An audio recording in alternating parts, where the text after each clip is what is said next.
करते योगी नारायण महावीराय नमः।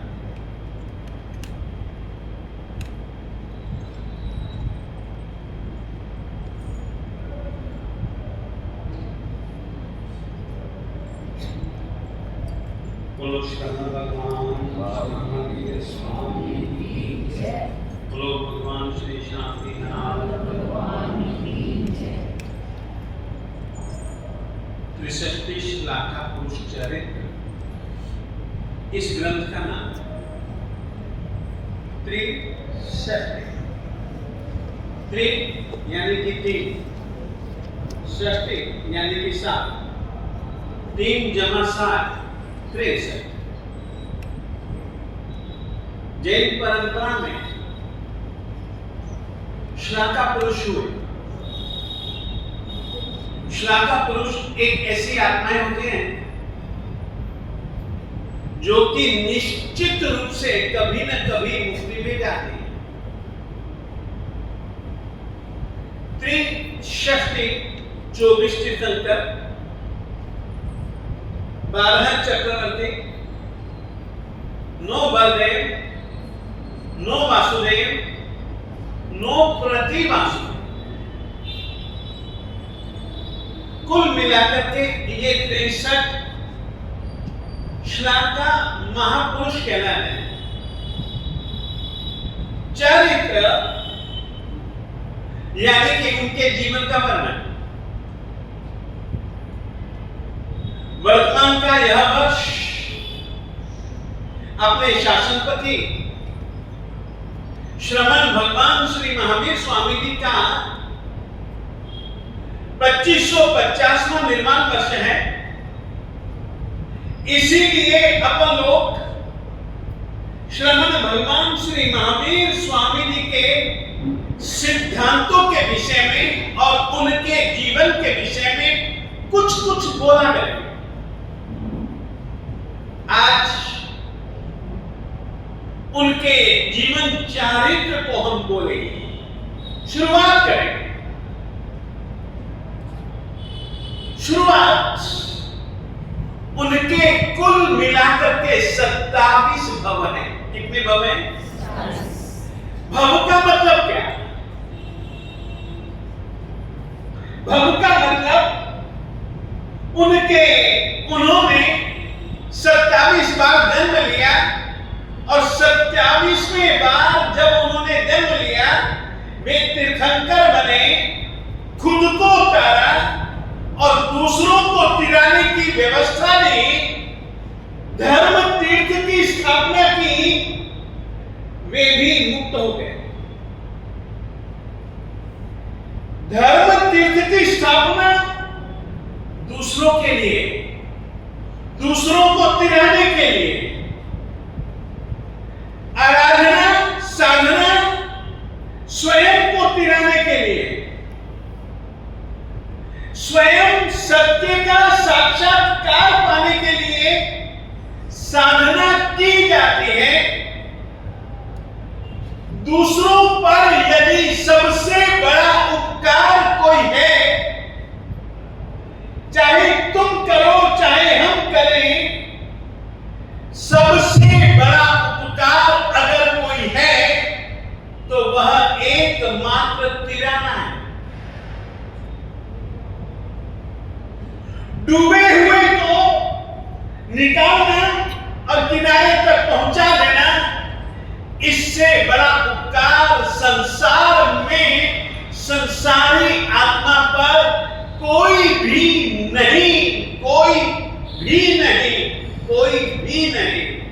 ऐसे तिन्नानम तारेयानम जो कि स्वयं तिरे और न जाने कितनी आत्माओं को जिन्होंने तिराया, ऐसे श्रमण भगवान महावीर स्वामी जी के 27 भव।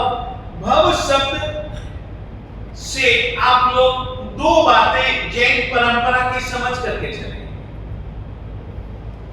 भव पूर्व जन्म और पुनर्जन्म दोनों को साथ में लेकर के चलता है। वर्तमान का जीवन ये इस बात की सूचना देता है कि पहले भी मैं कभी जन्मा था, मरा था। इस भव में या किसी भी भव में जब तक कि मैं आठों कर्मों का क्षय नहीं कर दूंगा, तब तक मेरा पुनर्जन्म यानी कि इस जन्म के बाद अगला जन्म, पहले भी जन्म हुए, आगे भी जन्म होंगे, वर्तमान काल में भी मेरा जन्म है। इस जन्म की परंपरा अनादिकाल से चली आ रही है। ऐसे अनादिकाल से चली आ रही जन्म मरण की परंपरा में से मात्र भगवान महावीर स्वामी जी के 27 भव ही क्यों माने गए, क्यों कहे गए, क्यों निरूपित किए गए? केवल जन्मने का नाम तीर्थंकरों की जिंदगी में भव नहीं है। हमारी जिंदगी में जन्मना, जन्म को हम भव कह सकते हैं। तीर्थंकरों की जिंदगी में भव उस स्थिति का वाची नहीं। भव की परंपरा, उनके भव की परंपरा हम तब से गिनते हैं जिस भव में उस आत्मा ने संकित को पाया होता है, उसी भव को हम तीर्थंकर भगवंत का पहला भव मानते हैं। यह जैन परंपरा में एक सिद्धांत है, केवल तीर्थंकरों के लिए। अन्यों के लिए भव शब्द का अर्थ है जन्म। परमात्मा के 27 भवों में से पहले भव की कहानी, एक नगर, पश्चिम महाविद्य क्षेत्र का नगर, वहां पर महाबप्र नाम की विजय, उस विजय में जयंती नाम की एक नगरी, राजा का नाम शत्रुमर्दन, उस राजा के अधीन सैकड़ों नगर, हजारों गांव, उन गांवों में से एक गांव जिसका नाम पृथ्वी प्रतिष्ठानपुर, दूसरा नाम क्षिति प्रतिष्ठानपुर,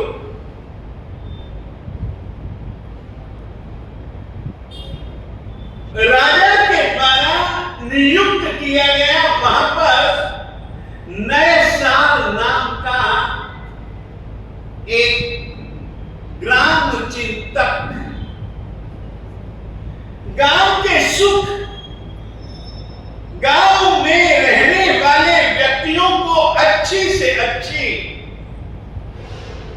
सुखाकारी व्यवस्था दी जाने की हमेशा चिंता और हमेशा व्यवस्था करने वाला वो नयसार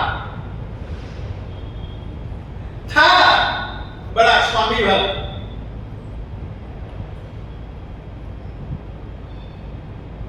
स्वामी भक्त एक दिन राजा साहब ने उसको एक काम कहा, मेरे यहां पर तुम उस जंगल में से अच्छी लकड़ियों की व्यवस्था करवाओ। स्वामी की आज्ञा हुई है। उसने गाड़े किए तैयार। उस समय बैलगाड़ी का युग था। बैलगाड़ी तैयार किए, लिया पाथेर, पाथेर यानी कि भाता, जाना है, आना है, रहना है, लकड़ियां कटवानी है, इसके लिए उसने कई नौकरों को तैयार किया। साथ में लिया भाता, चल पड़ा, जंगल में पहुंचा, लकड़ियां कटवाने लगा। लगभग दोपहर हो गई, सूरज भी तप रहा है और इधर से पेट में भी आग यानी कि भूख लग गई। साथ में नौकर थे और नौकरों ने कहा, मालिक भोजन का समय भी हो चुका है, सबको भूख लगी है, आपको भी भूख लगी होगी, चलो अपन पेड़ के नीचे बैठे और भोजन करें। ठीक है,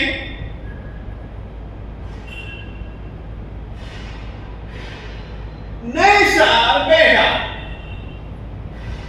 नए साल को भोजन परोसा गया, वह खड़ा हो गया।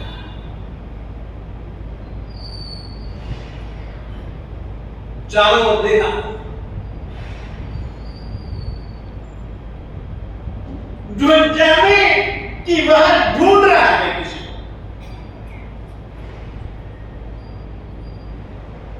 चारों ओर देखा, दूर दूर तक देखा, कोई दिखा नहीं। अचानक एक तरफ से जहां पर ये लोग बैठे थे वहां पर संत आए।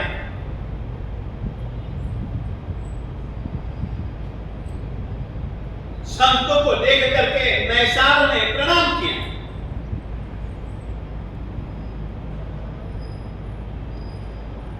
पेड़ के नीचे छाया में लेकर के आया।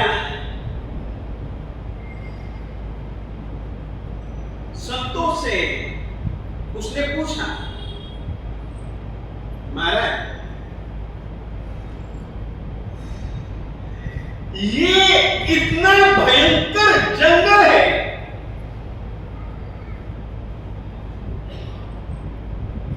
इतने निबिड़ पेड़ हैं,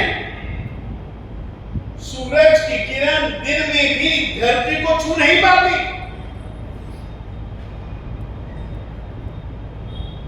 केवल पेड़ ही नहीं, इस जंगल में बेहद भयंकर पशु हैं।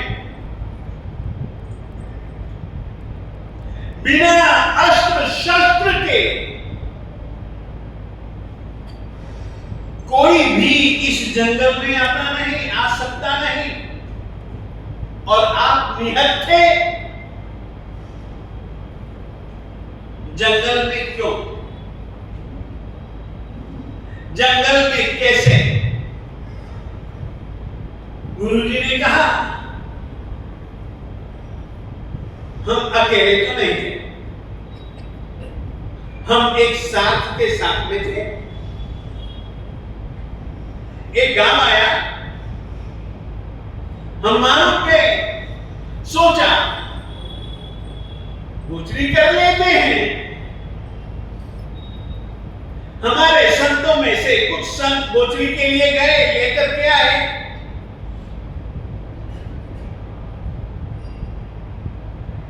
हम खाने के लिए बैठे, तब तक तो साथ आगे चले गए।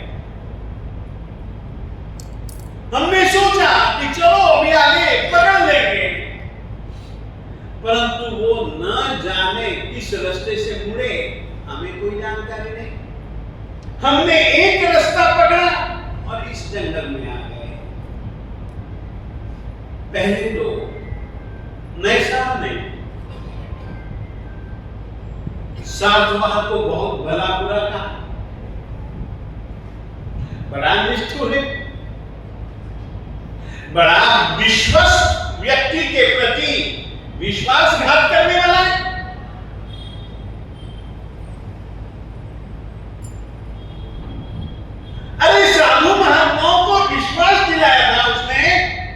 कि महाराज आपको उस नगरी तक हम पहुंचाएंगे, और यूं छोड़ करके चले गए। गुरु जी ने उसको शांत किया। गुरु जी को उसने कहा कि महाराज भोजन पाने का समय,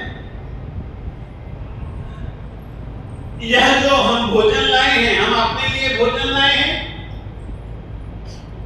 आपके लिए हमने कुछ बनाया नहीं है। प्रासुक आहार कृपा करो ना। बड़े गुरु जी ने छोटे मुनियों को आज्ञा दी, वो आहार लाए। इन्होंने, मुनियों ने एक पेड़ के नीचे बैठ करके आहार किया, और दूसरी तरफ पेड़ के ही नीचे नेशान इत्यादि ने सब ने मिलकर के भोजन कर लिया। भोजन के बाद नेशान गुरु जी के पास में आता है, हाथ जोड़ता है, पूछता है, गुरु जी आपको किस नगर में जाना है? गुरु जी ने कोई नाम दिया। उसने कहा, गुरु जी आपके साथ में मैं चलता हूं, आपको ये रास्ता दिखला।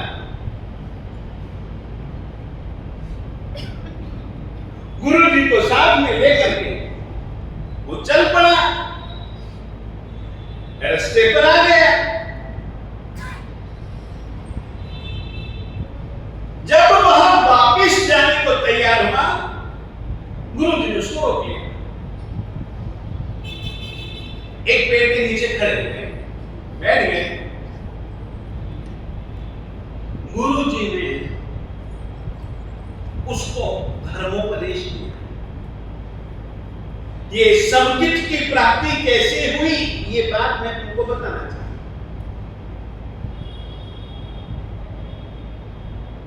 गुरु जी ने उसको नमस्कार महामंत्र सिखलाया।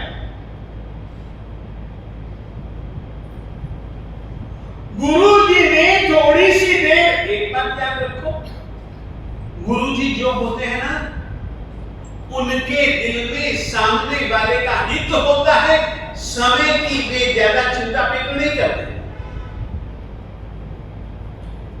गुरु जी ने उसको समझाया, महाराज इतना अच्छा धर्म,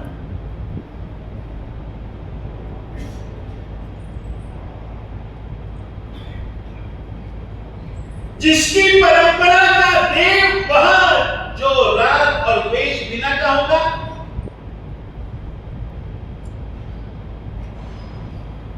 कितनी शांत प्रशांत उपशांत उसकी आत्मा। याद रखिएगा, तपेले में दूध हो, तपेले में पानी हो, गरम करना हो, अंगीठी पर भट्ठे पर रखना पड़ता है, और भट्ठे पर रखने के बाद नीचे की आग पानी को उष्णता गर्माहट देती है, पानी गर्म होता है और पानी ऊपर खाकर होता है, ऊंचे नीचे होता है, उबलता है। तो याद रखिएगा, राग और द्वेष आग,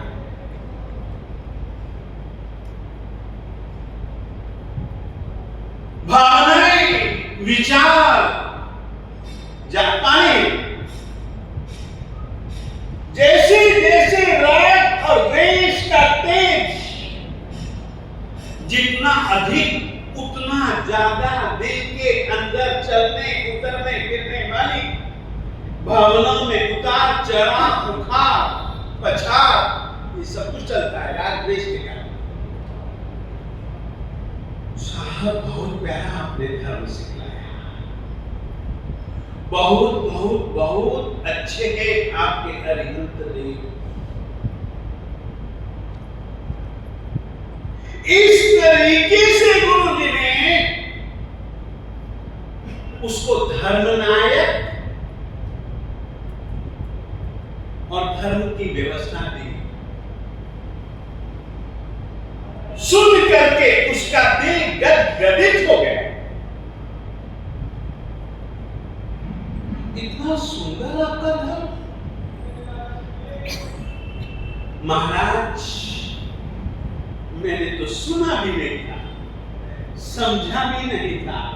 लगता है मुझको आप मेरे भाग्य से ही रास्ता भटक गए और किधर आ गए। आज सोने का सूरज उगा। अहोभाव मुनियों के, अहोभाव धर्म नायक तीर्थंकर परमात्मा के प्रति, अहोभाव सद्भाव धर्म के सिद्धांतों के प्रति, अहोभाव धर्म की कल्याणकारिता के प्रति हो। मैं भी ऐसे जीवन जीने का प्रयास करता हूं।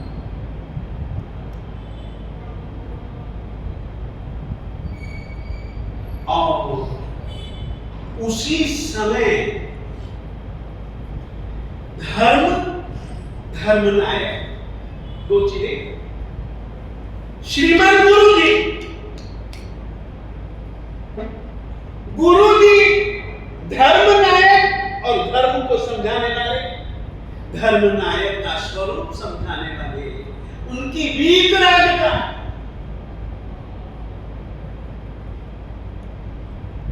दुनिया चाहे कुछ भी करे, मात्र ये क्यों लड़ते झगड़ते हैं, ये क्यों पाप वृत्तियां प्रवृत्तियां करते हैं, करवाते हैं। बड़ी मुश्किल से मिला यह मानव तन। क्या यूं ही हम खत्म कर देंगे? अब वो लगातार सोचता है, सोचता है, सोचता है। यही सोच उसके दिल को भी पवित्र बना। मैंने क्या क्या गलत काम, पाप प्रक्रियाएं नहीं की। मैंने कितनी बार लोगों को धोखा दिया।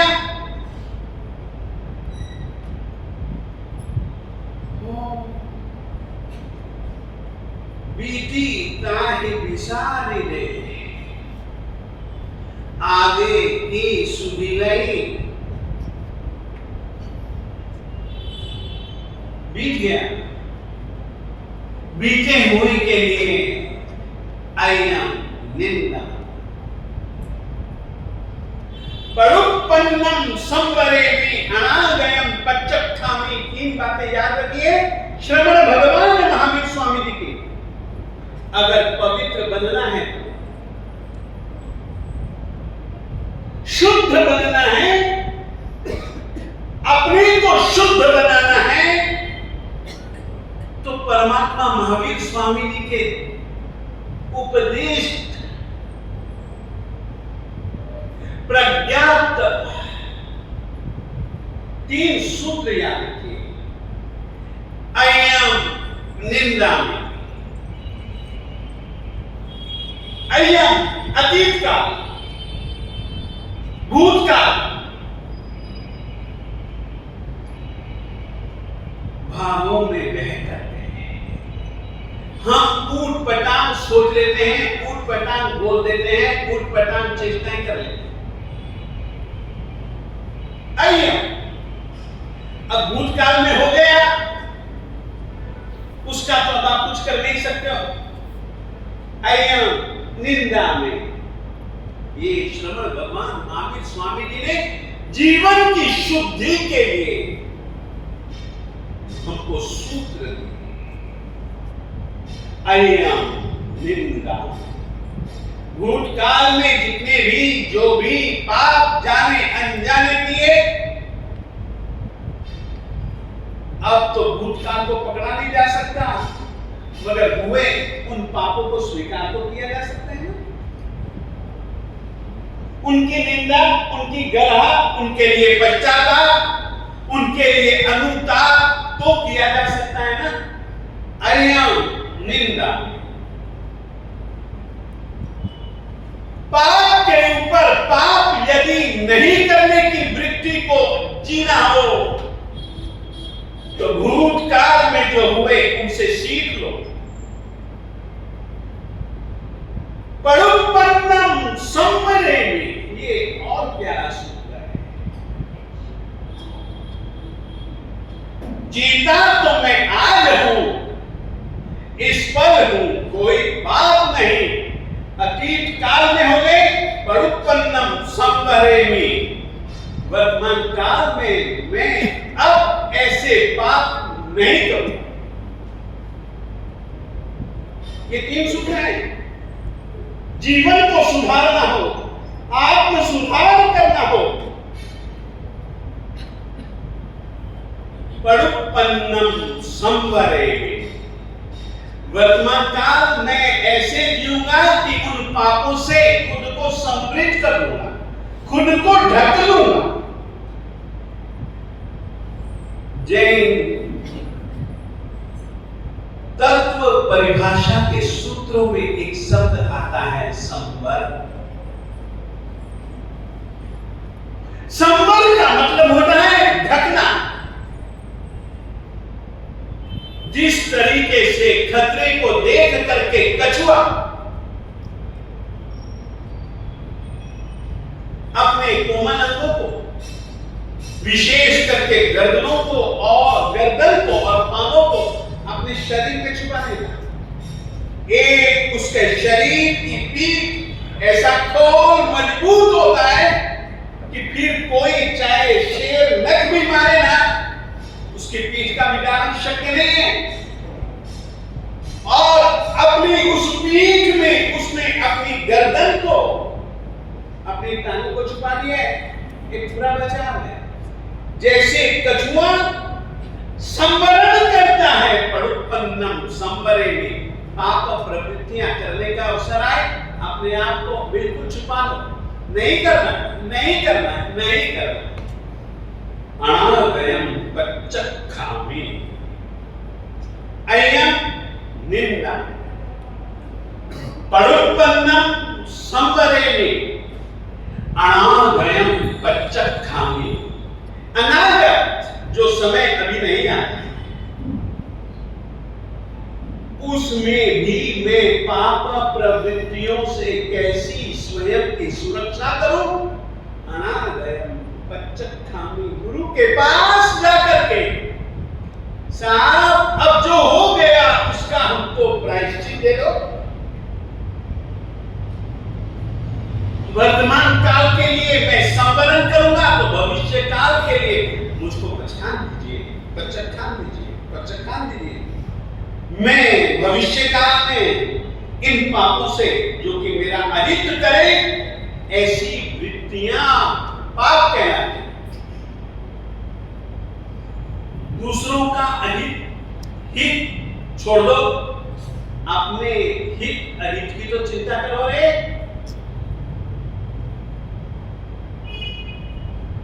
और अपने हित अहित की चिंता करके अयम निंदा, भूतकाल में जो हो गए उनकी निंदा करो, उनके लिए दुख मनाओ। है हो गया, अब तो क्या करोगे? उस समय मेरे दिल दिमाग में ऐसी समझ क्यों नहीं आई? उस समय के लिए मैंने अपना कोई साथी जो कि मुझको हित शिक्षा दे क्यों नहीं बनाया? उन चापलूसों के चक्कर में मैं अपना आत्महित क्यों भूल गया?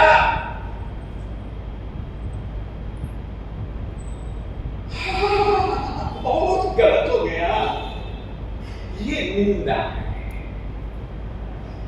खुशियां मत मनाओ अपने द्वारा किए गए पापों पर।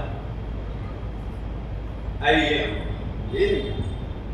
ये जिंदगी के सूत्र छोटे छोटे हैं, मगर पवित्रता से जीना हो तो इन सूत्रों को जीना पड़ेगा, सुनना नहीं पड़ेगा, मानना, स्वीकारना और अपनाना पड़ेगा। इसने अपनाया और इसने समकित पाया। समकित का सबसे ज्यादा महत्व जैन परंपरा में इसीलिए ही कि गलत राह से हटा करके हमको सही राह पर बहुत टिकाना है।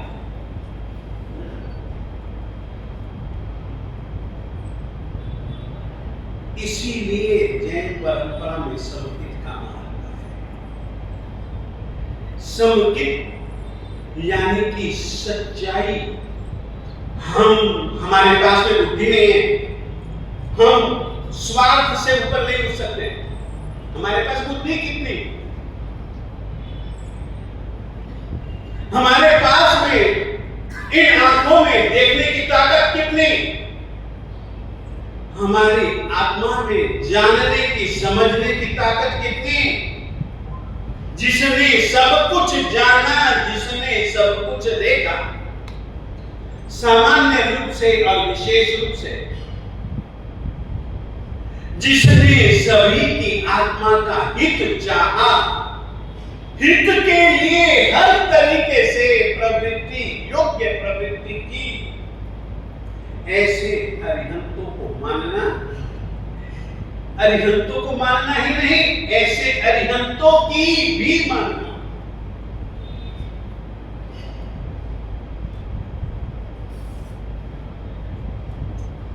अरिहंतों को भी मानो,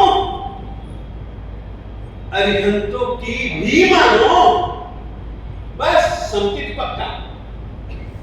और नैसार की आत्मा उस जीवन में जो कि ग्राम चिंतक था और समकित पाया साधु संगति से। साधु संगति और साधु के वचन वो चीज है जो कि हमारी आत्मा को बदल सकते हैं, हमारी सोच को बदल करके हमारे जीवन जीने का ढंग बदल देंगे। वो वचन साधु महात्माओं के वचन, वो वचन जिनेंद्र परमात्मा के वचन, बस वो सच्चे हैं, वो अच्छे हैं। मेरा और सभी का हित तीर्थंकर परमात्मा के वचनों में है। मैं तो उनको भी मानूंगा, उनकी भी मानूंगा। इस वृत्ति से समकित को पाया जा सकता है और समकिती जीवात्मा इस पद्धति से जीना चाहता है, अपनी मर्जी नहीं।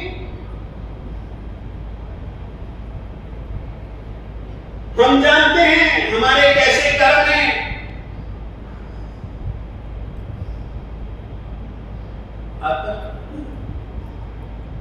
आत्मा को एक नई दिशा, सच्ची दिशा, सही दिशा, इसका नाम है समकित। और समर्थ भगवान श्री महावीर स्वामी जी की आत्मा ने साधु संगति से समकित पाया।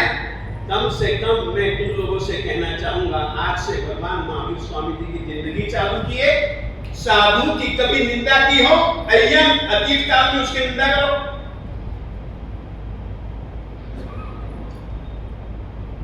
भविष्य काल में कभी नहीं चलूंगा।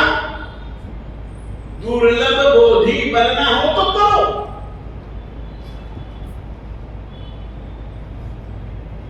यदि जो कि दुर्लभ बोधि कौन बनता, जो अरिहंतों के द्वारा प्ररूपित धर्म की निंदा करता है, चुगली करता है, उसका अपराध करता है।